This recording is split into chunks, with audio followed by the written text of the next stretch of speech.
சித்தரையும் ஆன்மீக சொந்தங்கள் அனைவருக்கும் அடியனின் அன்பு வணக்கங்கள். இன்னைக்கு நம்ம பார்க்க போகிற தலைப்பு தங்கம். இன்னைக்கு தங்கத்துக்கு ஆசைப்படாத மனிதர்களே கிடையாது, அதுவும் பெண்கள். தங்கத்துக்கு ஆசைப்படாத பெண்களே கிடையாதுன்னு சொல்லலாம். இப்போ சமீபத்தில் அட்சய திருதியை அப்படின்னு ஒரு விஷயம் நமக்கு வந்துட்டு போச்சு. முதல்ல அட்சய திருதியை அப்படின்றது நம்ம என்ன விஷயம்னா, சித்திரை மாதத்தில் வரக்கூடிய வளர்விரை திருதியை தேதியை தான் நம்ம அட்சய திருதியை அப்படின்னு சொல்லி சொல்கிறாங்க. சார், அட்சய திருதினா என்ன சார்? தங்கம் தான் வாங்கணுமா? இதில் தங்கம் வாங்கினா தான் நிறையா சேருமா? வேறு எதுவும் நம்ம வாங்கக்கூடாதா? இப்படின்னு பல பேருக்கு, பல தரப்பட்ட மக்களுக்கு நிறைய கருத்துக்கள், விவாதங்கள் நடந்துக்கிட்டு தான் இருக்குது. நிறைய சந்தேகங்கள் சில பேர்த்துக்கு இருந்துக்கிட்டு தான் இருக்குது. இதில் தங்கம் தான் வாங்கணும் அப்படின்னு ஜோதிடத்திலேயோ மூல நூல்கள்லையோ சித்தர் பெருமக்களோ ஆன்மீக பெருமக்களோ எங்கேயும் குறிப்பிடவில்லை. அதற்குண்டான முகாந்திரமும் இல்லை. அன்றைய பொழுது நாம் செய்யக்கூடிய தான தர்மங்கள், புண்ணியங்கள் நமக்கு நிறைய புண்ணியத்தை சேர்க்கும். அதாவது கர்ம பலனை குறைச்சி புண்ணிய பலனை நமக்கு அதிகமாக சேர்த்து கொடுக்கும். இதைத்தான் நம்ம பெரியவங்க சொன்னாங்க, அன்றைக்கி தான தர்மம் செய்.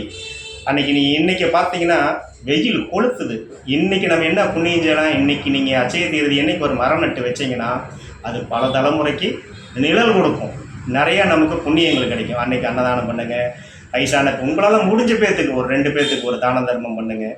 இதைத்தான் சொல்லி வச்சுருக்காங்க. அட்சய திருதி என்றது அட்சய பாத்திரம். அது மணிமேகலை கையில் இருந்தக்கூடிய ஒரு அட்சய பாத்திரம். அந்த அட்சய பாத்திரன்றது அல்ல உணவு தரக்கூடிய பாத்திரம். குறையாமல் அறுசுவை உணவுகளை கொடுத்து கொண்டக்கூடிய பாத்திரத்துக்கு பேர் தான் அட்சய பாத்திரம் இருக்கிறது. இந்த அன்னைக்குத்தான் சிவபெருமானுக்கு பார்வதி தேவர் அன்னமிட்ட நாள். அந்த மணிமேகலைக்கு அந்த அட்சய பாத்திரத்தை கொடுத்த நாள். அந்த அன்னைக்கு நீங்கள் செய்யக்கூடிய உணவு தானம், அன்னதானம். வீட்டுக்கு அத்தியாவசிய பொருள் வாங்குங்க சார். அன்னைக்கு முழுக்க உப்பு, கல்லுப்பு போய் வாங்கிட்டு வாங்க, வீட்டில் வைங்க. நமக்கு மஞ்சள் இது தங்கம். அன்னைக்கு மஞ்சளை தான் தங்கம்னு சொல்லி கொண்டாடினாங்க. இன்றைக்கும் பார்த்தீங்கன்னா கொங்கு மண்டலத்தில் ஈரோடு தங்கம் விளையிற பூமிம்பாங்க. ஏன்னா மஞ்சள் அங்கே தான் அதிகமாக விளையுது. ஸோ இதைத்தான் நமக்கு பெரியவங்க சொல்லி வச்சுருக்காங்க. சரி சார், அட்சய தீர்தி அன்றைக்கி தங்கம் வாங்கி எனக்கு தெரிஞ்சு யாரும் பெரிய லெவலில் இருந்து நான் பார்த்ததில்லை. இந்த தங்கம் என்னைக்கு சார் வாங்கலாம்? நீங்கள் இவ்வளோ தூரம் விளக்கம் சொல்லிட்டீங்க, இதெல்லாம் சரி சார். நாங்கள் என்னைக்கு சார் தங்கம் வாங்கணும்? அதுக்கு ஏதாவது குறிப்பிட்ட நாள் இருக்கா அப்படின்னு சொல்லி கேட்கலாம். இதற்கு உங்கள் ஊரில் இருக்கிற ஜோதிடரை போய் நீங்கள் பார்த்துக்குங்க. சனிக்கிழமை அன்னைக்கு வரக்கூடிய ரோகிணி நட்சத்திரம், அதாவது ரிஷபராசியில் அன்னைக்கு சந்திரன் இருப்பார். ரோகிணி நட்சத்திரன்றது சந்திரன் உச்சமாகக்கூடிய நட்சத்திரம். அந்த அன்னைக்கு நீங்கள் கடையில் போய் அமிர்த வேலையில், இந்த அமிர்தாதி யோகம்னு சொல்லிட்டு பஞ்சாங்கத்துலேயும் இருக்குது, பேக்கில் போட்டிருப்பாங்க.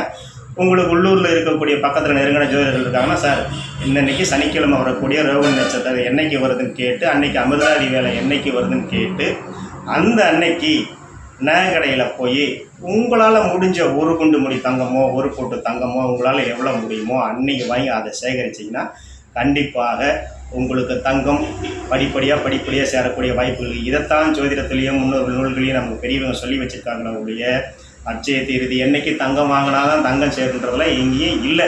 ஜோதிட மூல நூல்களில் எந்தவித முகாந்திரமும் இல்லை. இது அவரவர்கள் சந்தர்ப்பத்துக்கு தகுந்த மாதிரி அவர்கள் பயன்படுத்திக்கிட்டாங்க. இதை நம்ம அவங்கள குறை சொல்ல முடியாது, நம்ம தான் நம்மளை மாற்றிக்கணும். இது நீங்கள் கடைப்பிடிச்சிங்கன்னா, ஏன் சார் அந்த அன்னைக்கு தான் வாங்கணுமா அப்படின்னு சொல்லலாம். ஏன்னா காலபுருஷத்துக்கு 4வது வீடு கடகராசி.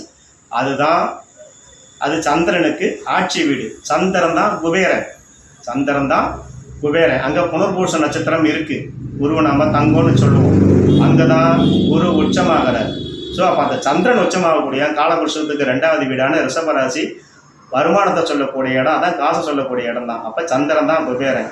ஸோ சனிக்கிழமை என்று வரக்கூடிய ரோகிணி நட்சத்திரம் ரிஷபராசியில் சந்திரன் இன்ற நாள் அன்னைக்கு நீங்கள் தங்கம் வாங்கி அந்த தங்கத்தை அணியும் பொழுது கட்டாயம் உங்களுக்கு தங்கம் பெருகும். படிப்படியாக பெருகும். அதுக்குன்னு ஒரே நாளில் வரும்னு நம்ம சொல்ல முடியாது. படிப்படியாக உங்களுக்கு தங்கம் சேரக்கூடிய வாய்ப்புகளையும் கொடுக்கும். கண்டிப்பாக இது கொடுக்குன்றது என்னோடய குருமார்கள் எனக்கு கொடுத்த அறிவுரையின்படியும் பிரபஞ்சத்தின் ஆற்றலாலும் நான் சொல்கிறேன். மீண்டும் சித்தரையுகம் ஆன்மீக சொந்தங்களுக்கு அடியனின் அன்பு கலந்த வழக்கத்தை கூறி மீண்டும் தங்களை அடுத்த ஒரு பதிவில் சந்திக்கும் வரை விடைபெறுகிறேன். அனைவரும் வையகத்தில் வாழ்வாங்கு வாழ்க.